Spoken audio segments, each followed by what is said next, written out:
All right, so quick reminder, don't show up on Monday, right? If you do, the building will probably be locked and no one else will be here, right? Right, university's closed on Monday, we don't have class. So for Wednesday, you're going to be reading these modernist aesthetic manifestos, or excerpts from them. You're going to complete the vocabulary quiz by Sunday at midnight, and this time I will write it. I will remember to do so, and it will include stuff from this week and last week, right? Now, it won't be timed, and it'll be open book, right? And open notes. So as long as you get it done by Sunday at midnight, it'll open Friday morning, right? You should be fine. Also, I will want your timeline submissions on Wednesday, right? So remember, this is going to be anything post-1901 this time. And it should refer to art or aesthetics in some way, right? So, well-known, so we can, talk about, art movements, or well-known paintings or sculptures or works of architecture, right? Things of that nature. That's what we're looking for. Okay, does anybody have any questions about anything that is upcoming or what have you? Everybody's good? Okay, great. So, what do you think of these poems?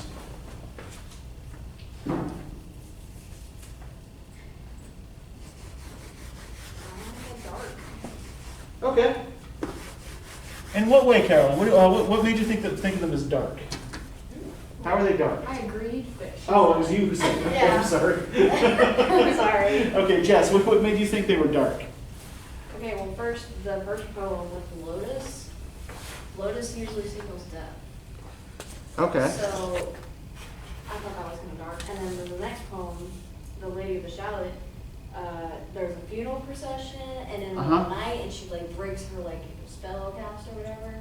And she finally has the curse brought down upon her. That's kind of dark. Okay. And then the Blessed Damsel. Did you pronounce that right, Damsel? Yeah, Damozel. Yeah. Damozel, Yeah. right. Mm-hmm. And the girl, she'll never be able to be with her lover because she's trapped in heaven and he's stuck on earth. Yeah, and I think you're reading that correctly too. It is almost like being trapped in heaven, right? Rather than being enjoying the good afterlife, right? Yeah. Okay. Good. And then the last one with Dawson, he argues that sensations and experiences are temporary, specifically sadness, love, hate, and desire. Yeah. So, can you relate any of these directly to any of the art movements that we talked about last time?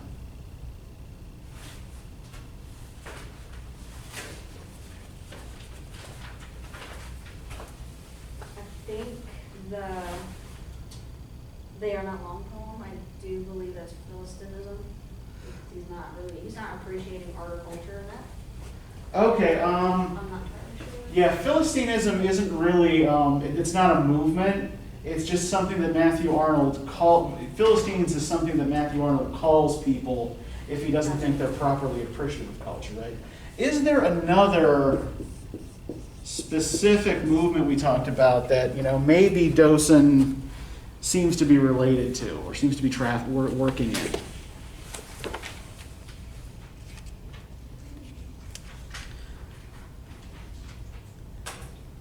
Just think about the primary thing that the poem is concerned with. It's a short poem. It's 8 brief lines here, right? On page 974. Last poem in the book.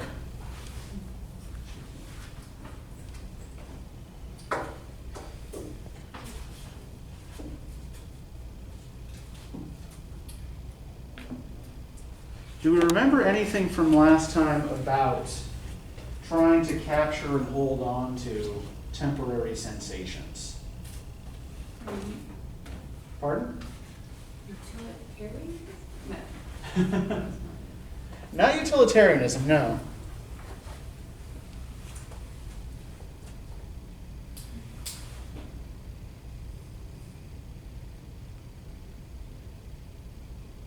And are we talking about, we're not talking about asceticism.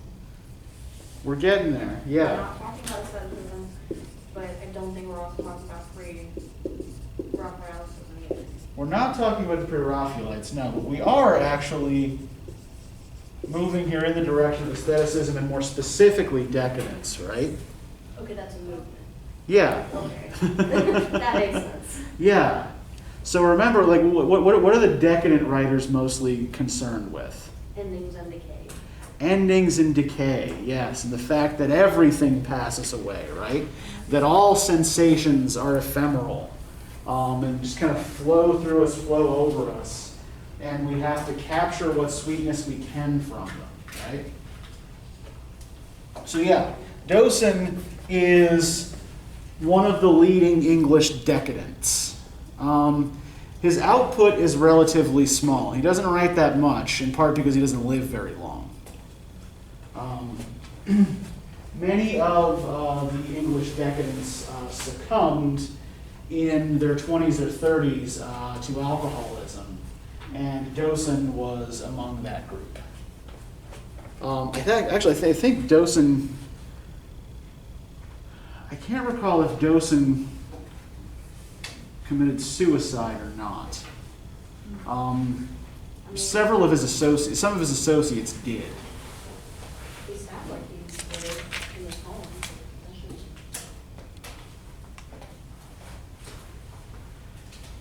Okay, yeah, no, yep, excessive drinking and tuberculosis. That's, yeah. Yeah, but yes, yeah, so Dowson, and I think we can see in these lines the influence of decadence as an aesthetic philosophy, right? They are not long, the weeping and the laughter, love and desire and hate. I think they have no portion in us after we pass the gate. What does that mean? They have no purpose and they won't be available anymore after you pass into the gate of heaven. Yeah, passing the gate is a not too subtle metaphor for death, right? Once you pass the gate, then all of these sensations that you experienced in life, right, they're gone. You can't get them back. That's it. They are not long the days of wine and roses. Out of a misty dream, our path emerges for a while, then closes within a dream. What do you make of the rhyme here of dream and dream?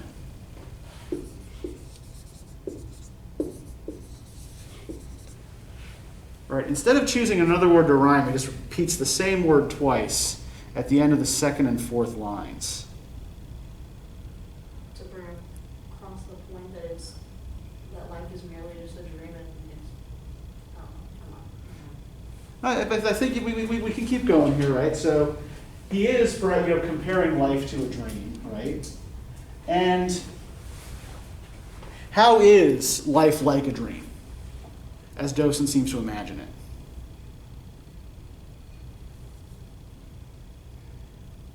It's inconsequential. Okay, inconsequential.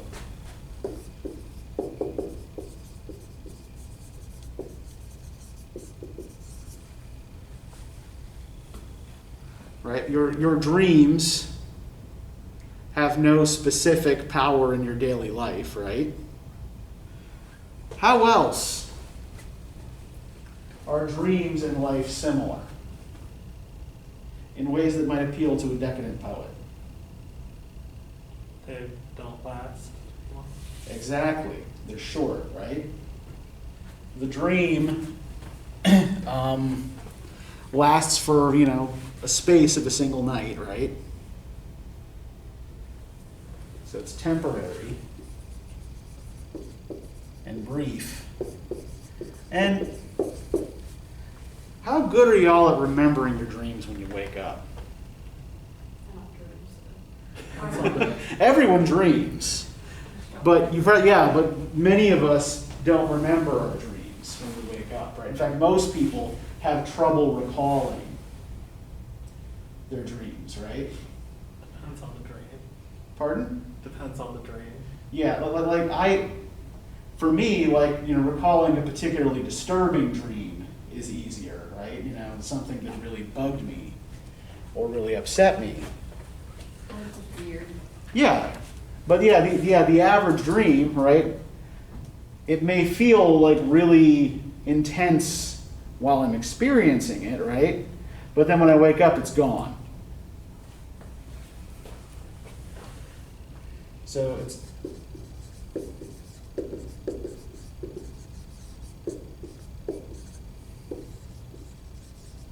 also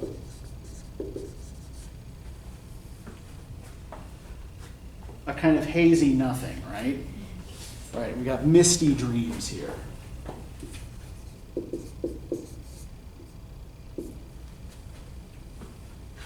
So the basic aesthetic philosophy expressed here, is that decadent philosophy of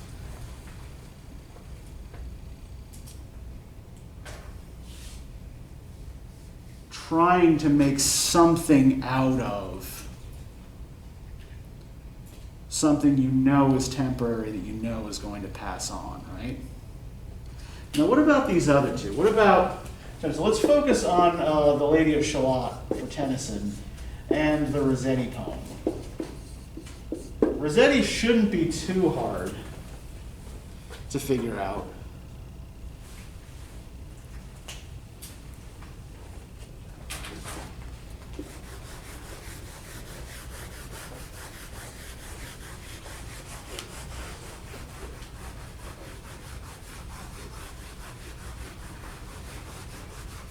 In part because we've already talked about him, at least in brief.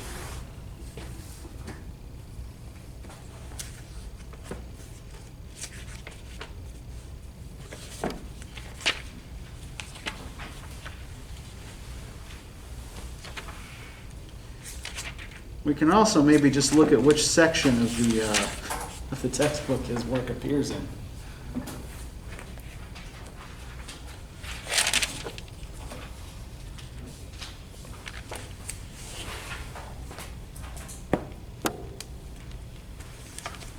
So Rossetti is one of the leaders of the Pre-Raphaelite Brotherhood, yes. So Rossetti is, on the one hand, a visual artist, and a very influential visual artist as well as a poet, right? And that is one thing that I do want to stress about 19th century art in general in Britain is how closely intertwined different art forms typically are with each other, right? So the piece of music that I was playing at the beginning of the class, it's a composition by the French composer Claude Debussy from 1888. And does anybody know what La Damozel translates to in English? Or can you guess? Yeah, the Blessed Damozel. Yeah, exactly. It's a translation of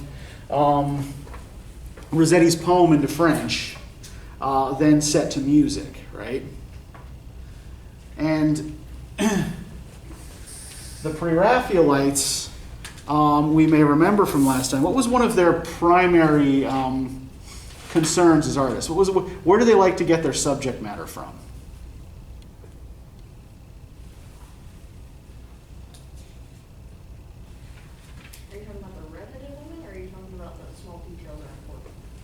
I'm just talking about in terms of where they tended to get their ideas. Like what sorts of scenes did they like to draw, did they like to paint?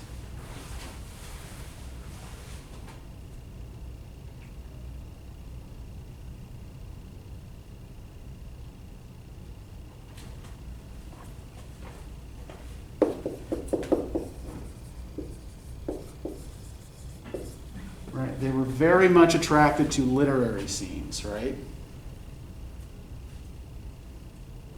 They're a highly literary group of artists, even those who weren't also poets, right? So yeah, most of their subject matter is drawn from literature, from history. Now, the reason they call themselves Pre-Raphaelites, we didn't get to this, is because they felt that the Italian Renaissance artist Raphael had introduced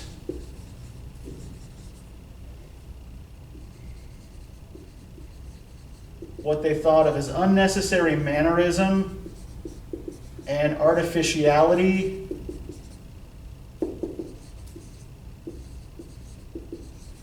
into European painting.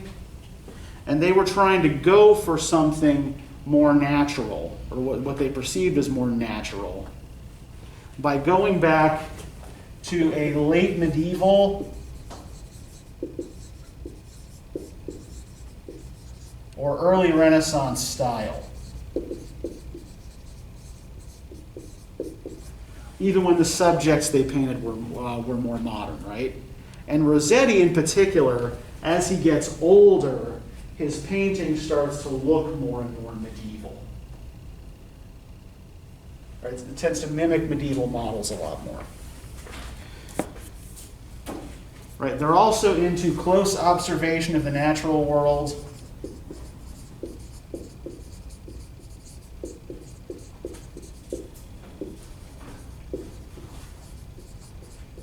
Right, we already talked about that attention to background details.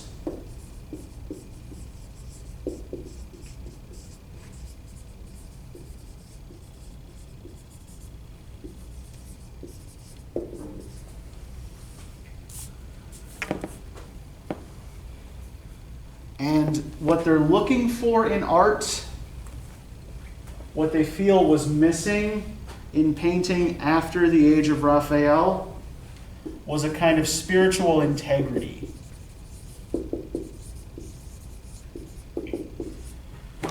Right, whatever that means.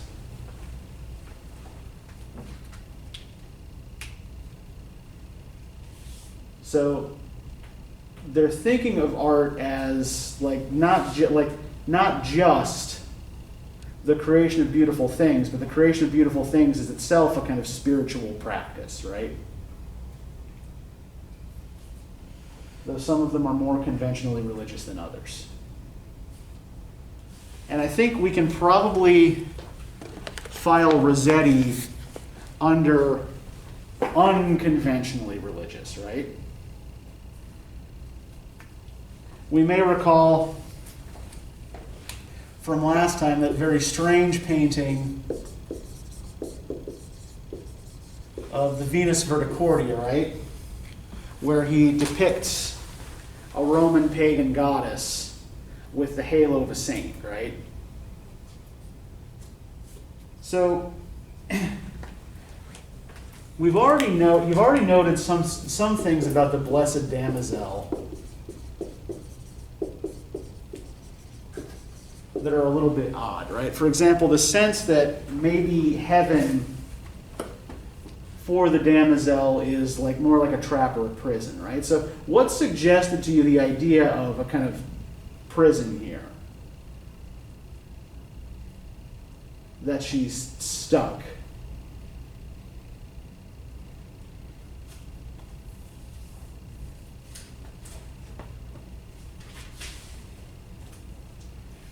Okay, so she says that, or not she, but in the poem it says that she's fixed in heaven and time like a full shake fierce. So time goes slowly and it's like trapping her in just Okay. types of time. And then it says she spoke through still weather, which means she was specifically staring down out of heaven when the weather was still. So, in the clouds, so she could see straight through. But when there's clouds, when there is weather, she can't see, which is it's a cage. what I Yeah. got from that, but. No, but yeah, I think you're on the right track here, right? So let's let's take it back to the first stanza. You're going to get somebody to read this first stanza with on page 518 for us, and I'll show you as well the painting that Rossetti made to accompany this portrait, or that someone paid him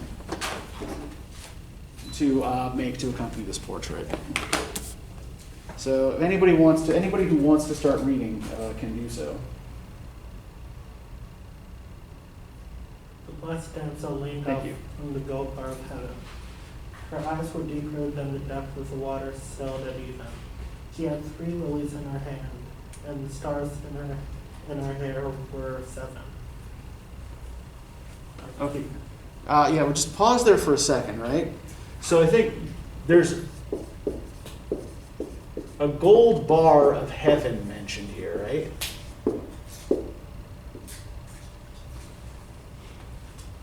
That the Damozel can physically lean on. So this was, oh, go ahead. You go ahead. No, you go ahead. Okay. So that would be like the first example of like of describing it sort of like heaven is sort of like a prison. Yeah, there's an actual physical barrier here, right? Yeah.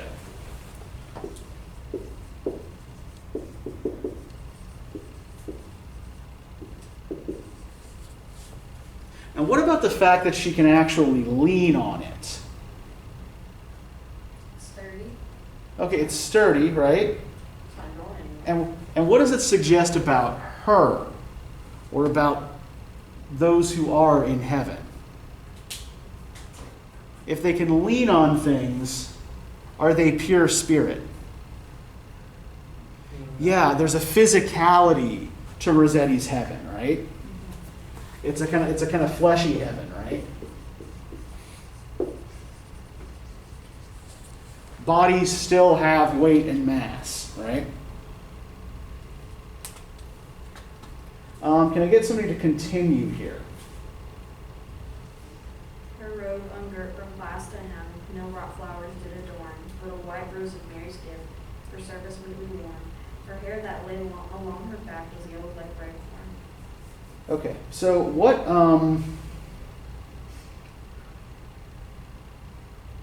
what images here stand out to you?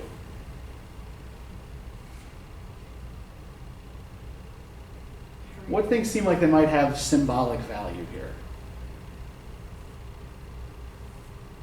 No rock flowers to the door. Okay, no wrought flowers. Do we understand what wrought flowers mean in this case? What does it mean if something is wrought?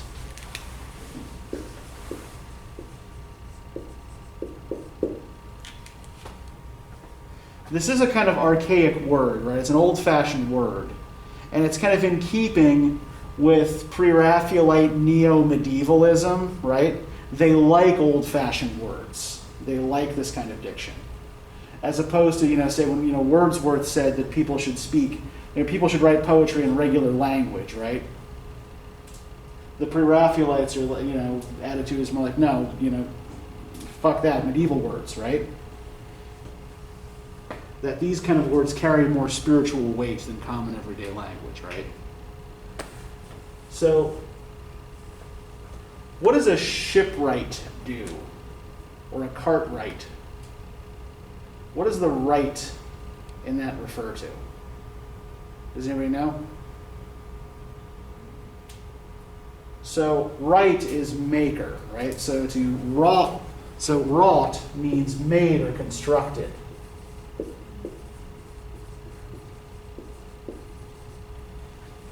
So what is this? So her robe ungirt from clasp to hem, no wrought flowers did adorn. What is this telling us about her robe?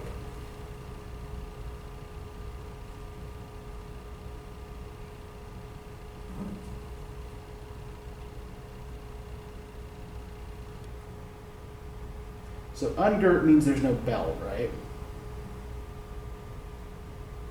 But the no wrought flowers did adorn her robe, right? What does that mean?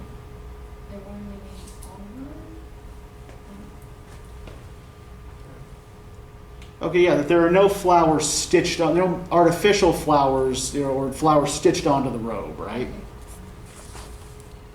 So,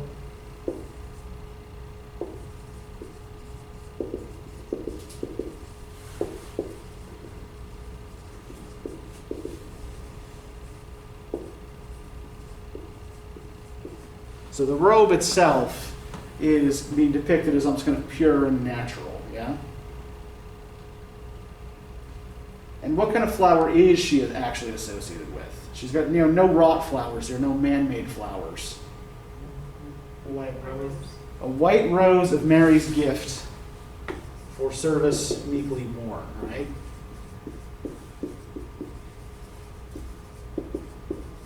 So what do we usually, what kind of symbolism do we usually attach to the rose? What do we usually think of a rose as meaning or signifying? It depends on the color of the rose. Okay. And what about a white rose? Purity. Yeah. Especially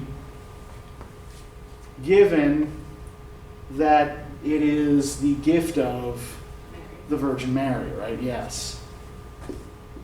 So we have here this association with purity and virginity, right? And then, following that, her hair that lay along her back was yellow like ripe corn.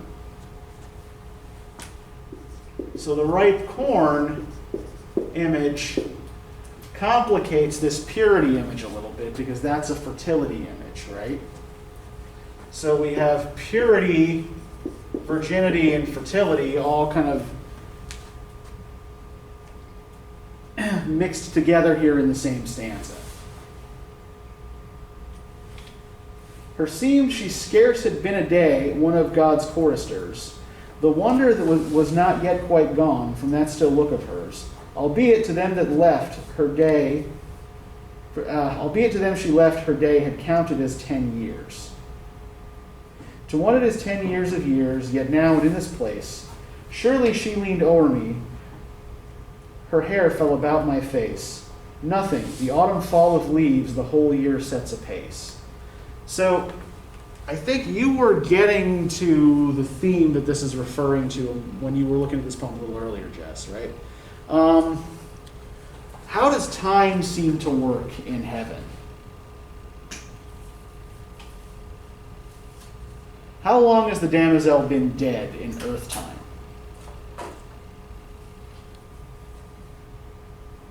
10 years. 10 years, yep. But in those 10 years, has any change come to her? And does she actually feel that time? Okay, so we have a physical, fleshy heaven, right? But it's also a timeless heaven.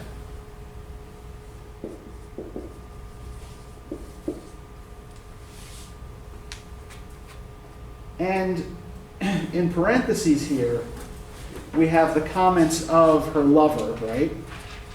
It says, to me it is 10 years of years, yet now and in this place. Surely she leaned o'er me, her hair fell about my face. Nothing, the autumn fall of leaves, the whole year sets apace. Now,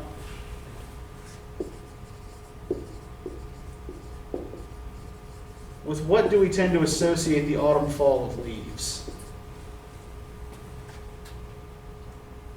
What does that often symbolize? Age. Aging, yes.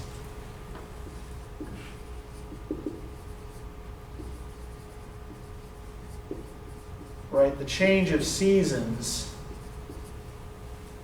often represents aging, right? So while spring we typically associate with new life and rebirth and the beginning of a new cycle, right? Autumn is, coming to the end of the cycle, right? Not death quite yet, right? That would be winter, yeah. Winter is that kind of death and stillness. But yeah, he's getting older. She's not. And if we look towards the end of the poem, after she has fantasized this life that they'll have together in the afterlife, right? She gazed and listened and then said, less sad of speech than mild, all this is when he comes. She ceased. The light thrilled toward her, filled with angels in strong level flight. Her eyes prayed and she smiled. I saw her smile. But soon their path was vague in distant spheres. And then she cast her arms along the golden barriers and laid her face between her hands and wept. I heard her tears. So first off, what's weird about this?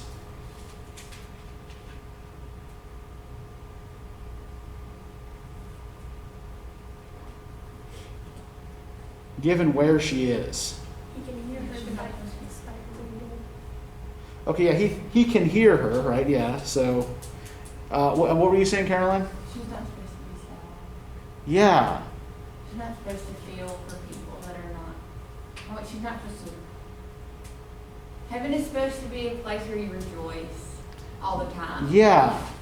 And here is someone who is weeping in heaven, right? Due to separation, prolonged separation from a loved one, right?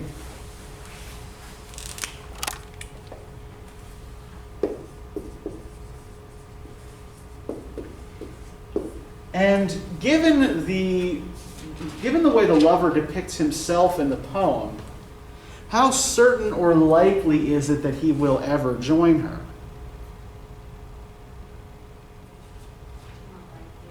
Probably, yeah. He doesn't think he's ever going to get there, right? Not because he's not going to die, because guess what? That's how the story always ends, right? Yeah, if we look on page 521, right? Alas, we too, thou sayest, yes, yea, one wast thou with me, that once of old, but shall God lift to endless unity the soul whose likeness with thy soul was but its love for thee?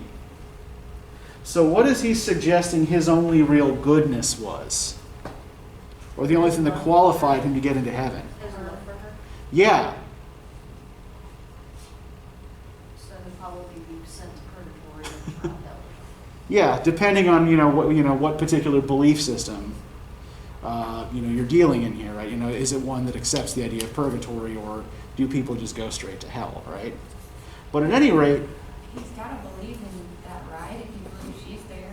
yeah. Well, there's I forget who said it, but there was I remember there's a Belgian novelist of the late 19th century, by the name of J.K. Huysmans.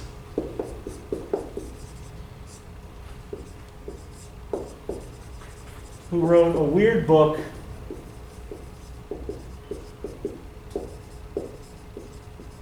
that is usually translated into English as Against Nature. And Huysmans said that there can be no such thing as blasphemy without belief.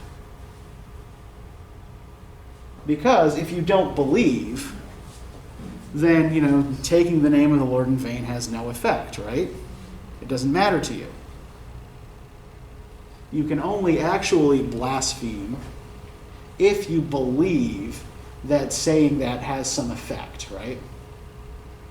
And it seems that in this case, the lover is a believer, right? But he's also not convinced of his own salvation here, right? And I think that some of that is largely for aesthetic effect, right? Because what kind of aesthetic effect does then that create at the end of the poem? What's the feeling that you're left with? Yeah. A kind of, a sense of kind of like potentially eternal melancholy, right? So it is aiming at a very powerful emotional state, right? That is coming from a both spiritual and kind of sexual conundrum, right? because it seems that like her fantasies about when he will come to heaven are very much about the two of them being together as a couple, right? So Rossetti's heaven seems to be not just a fleshy heaven, but also kind of a sexy heaven, right? Fusing again those kind of like those. The reason I mentioned the Venus Verticordia again is because this poem is again kind of fusing some of those Christian and pagan ideas with each other.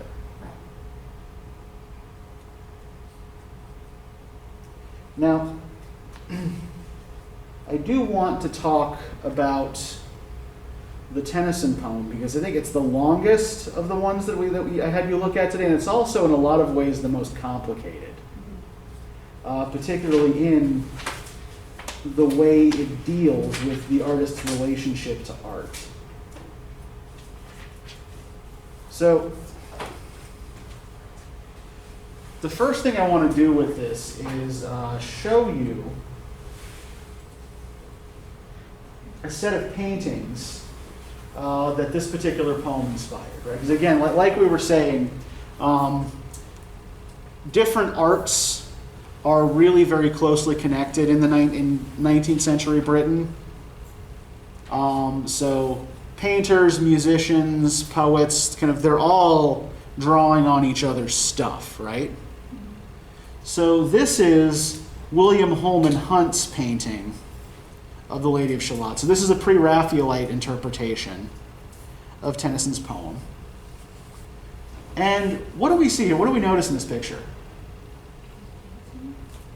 Okay, it looks like she's dancing, yeah. What makes it look like she's dancing? Yeah, she's kind of holding up the skirt. Her feet look like they're moving, right?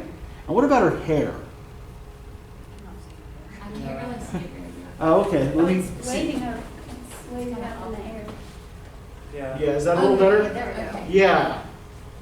Yeah, she's got this wild hair kind of flying up around her, right? And back here behind her, right, we have the mirror through which she observes the outside world, right? She's not to look directly at the outside world. That's the curse that's upon her, right? But yeah, she weaves. We see all the threads here kind of spun around her loom. She weaves images of what she sees outside based on what she sees in the mirror. But what do we know about mirrors? What do mirrors do? And what do they do with the okay? So what happens to the image that's reflected in a mirror? It's trapped in the mirror. What's that? It's trapped in the mirror. It's maybe not trapped, right? It can still step out of the mirror's frame, right? It's mildly distorted. In what way is it mildly? There's a specific way in which they're switched, right?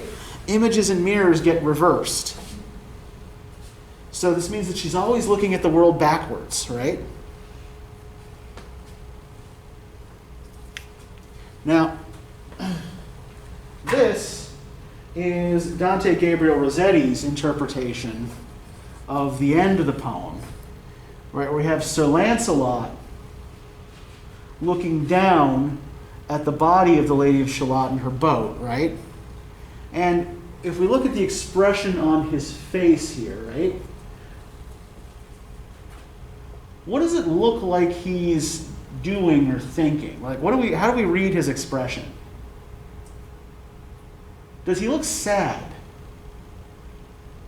He doesn't look sad or bad. He does something.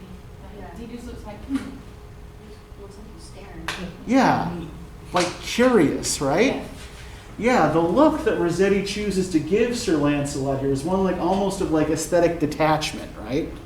Somebody who's observing a beautiful object about which they don't feel anything particular, right? Right? It's just, he's just kind of contemplating her face, right? And here's this guy, this other knight behind him, just kind of struggling to get a look, right? Hey, what's that? What's over there? Now, this particular painting, when I was in college, was on the dorm room wall of just about any undergrad of a certain kind of dreamy and poetic sensibility, particularly people who liked things that were really, really sad. This was on the dorm room wall of most of the women I dated and most of the women I tried to date. So,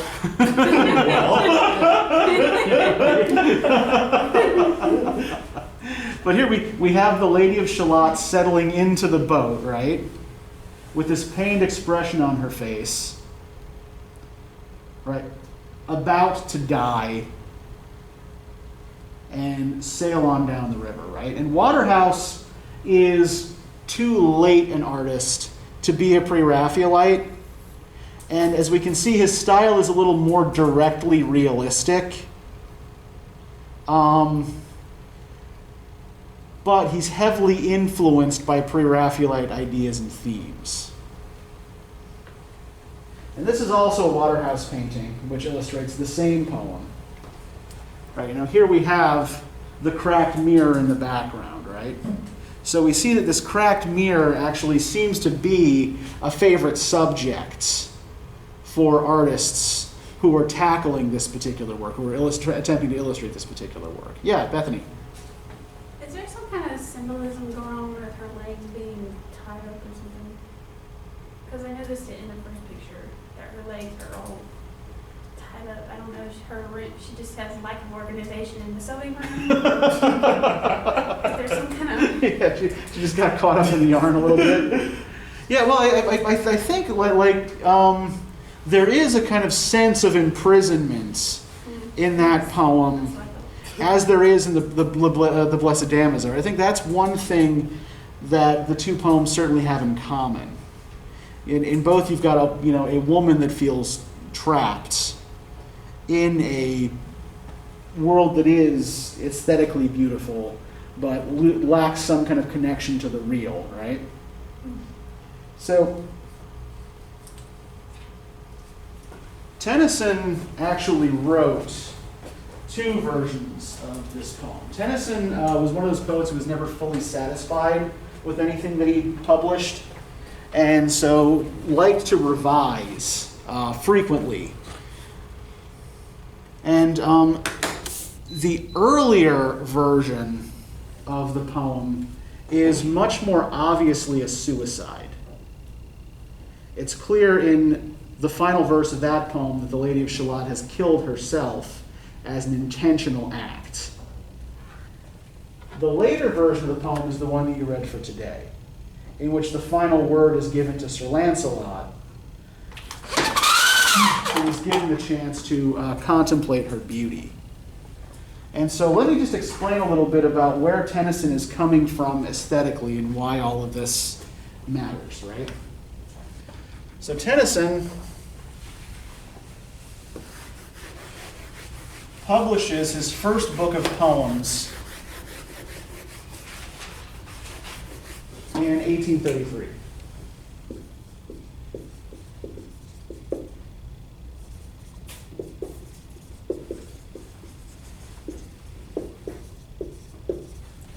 Now, at the time,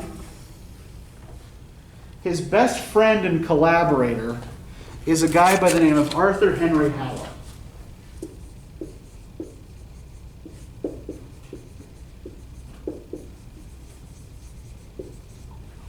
They were students together at Cambridge. Hallam was engaged to Tennyson's sister, and they were trying to form a kind of poetic tandem, right? Not unlike what Wordsworth and Coleridge had tried to put together at the end of the 18th century. So Tennyson was going to be the poet, and Hallam was going to be the theorist. And Tennyson's poems were going to put Hallam's aesthetic theories into action. So Hallam's theories emphasized musicality in poetry. He was much more concerned with sound than with sense or with meaning, right? In fact, if you were to sum up Hallam's aesthetic theory, it would be that you can use sound and image, or the combination of sound and image, to communicate moods,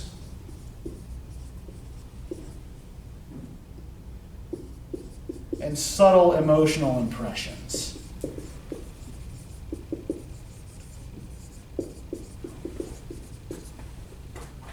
So content for Hallam matters a lot less than sound does, right? What matters about poetry is the music of it and the feeling that music can evoke.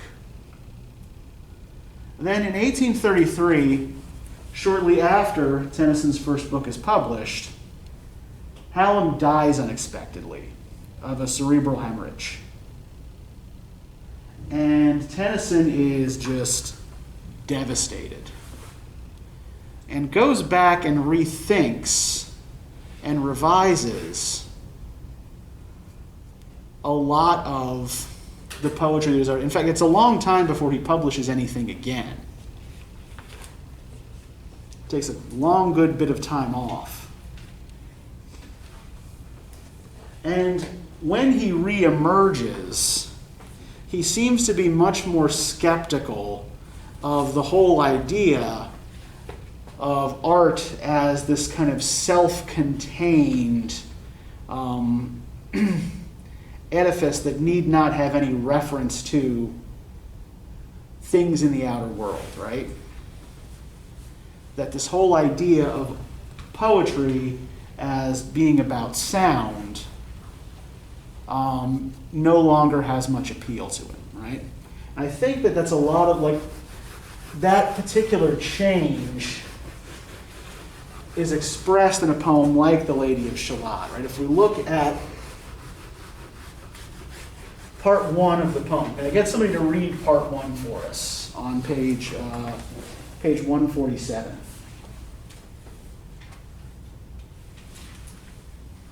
On either side of the river lie long fields of barley and of rye that clothe The wold, yeah. and meet the sky, and through the field the road runs by to many towered Camelot. And up and down the people go, gazing where the lilies blow, round an island there below, the island of Shalott. Okay, keep going. Okay. Willows whiten, aspens quiver, little breezes dusk and shiver, through the wave that runs forever, by the island and the river, flowing down to Camelot, 4 gray walls and 4 gray towers, overlook a space of flowers, and the silent isle embowers the Lady of Shalott. Okay, let's pause here for a second, right? So what sense do we get of the world outside of the Lady's Island? If we even look in that, like just that second stanza, right, the first half of it, right? Willows whiten, aspens quiver, little breezes dusk and shiver, through the wave that runs forever, by the island in the river. What's going on in all of the willows, the aspens, the wave?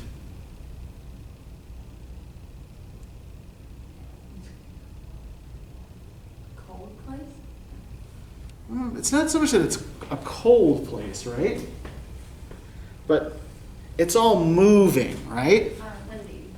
Yeah, it's windy, yeah, and the wind creates motion, right? You know, we see the same thing in the previous stanza, right? We've got the motion of people, right? The people come and go along the road, right?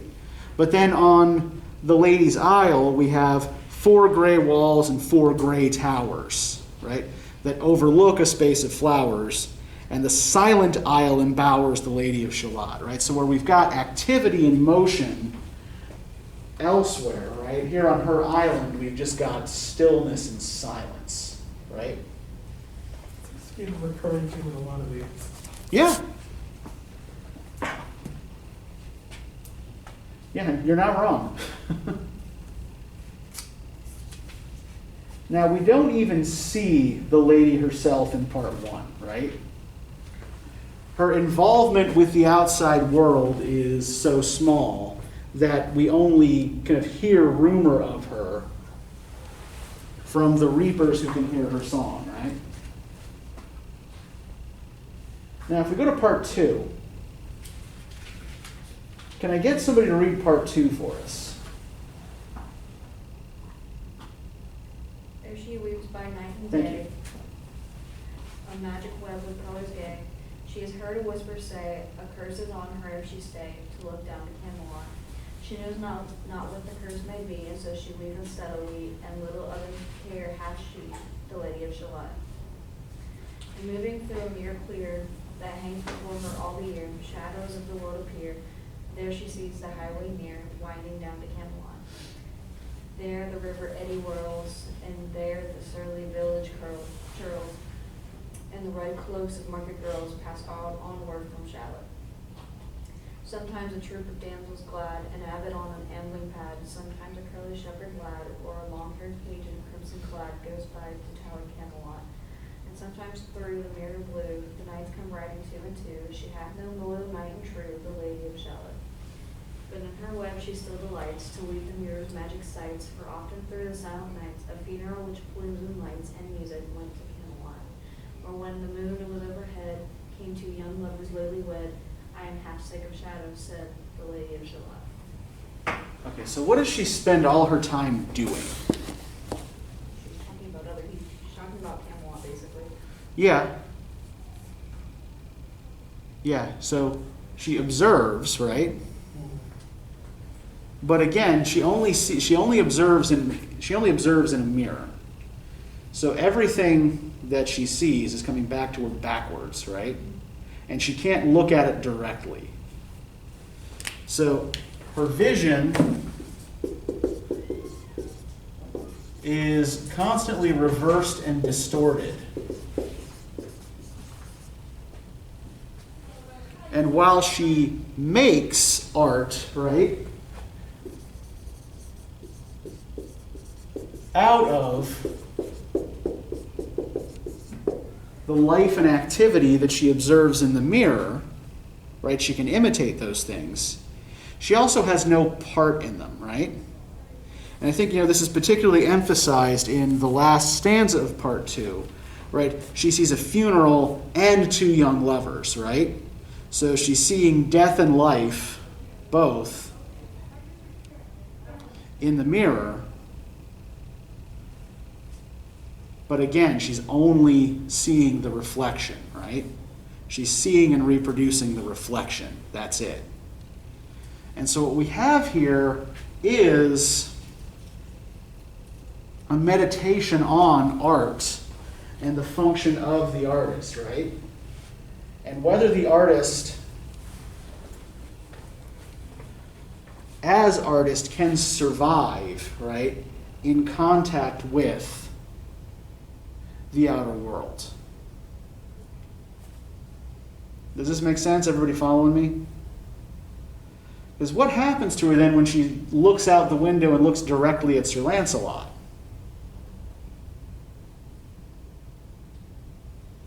You're right. But then, curse. Yeah, the curse comes upon her, right? The mirror cracks, her loom falls apart, right? She can't make her art anymore. She gets in the boat and floats down the river to Camelot. So she finally goes to join all these people she's seen going up and down the road all this time. But she still can't participate in their lives, right? In fact, if we look at the way the poem ends, right? Page 152, right? And they cross themselves for fear, all the knights at Camelot, right? So they're afraid of this dead body in the boat that they see coming down towards them. But Lancelot mused a little space. He said, "She has a lovely face. God in his mercy lend her grace, the Lady of Shalott." So think back to that Rossetti drawing of Lancelot looking down at the lady in that kind of mood of aesthetic contemplation, right?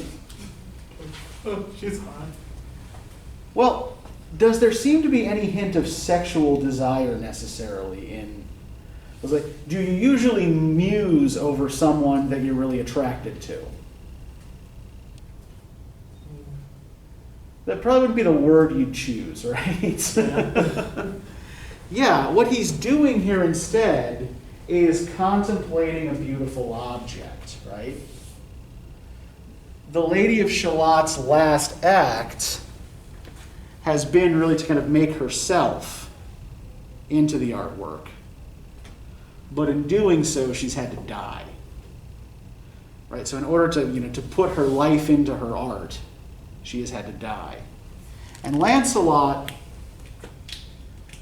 seems to be the only one with the aesthetic sensitivity, right? To actually realize that. But at the same time, right, there's a distance between him and the thing he's observing.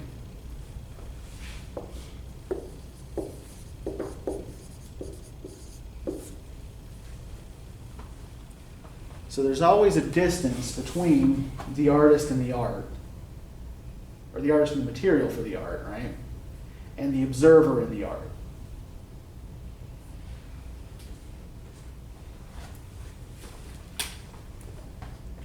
And the poem seems to suggest that this is a chasm that can't be bridged, right?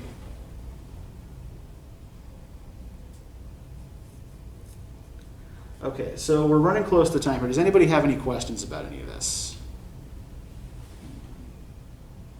Okay, so we're going to be picking up with modernist aesthetics next time, right? So remember to have those timeline submissions ready. And remember to take the vocab quiz over the weekend.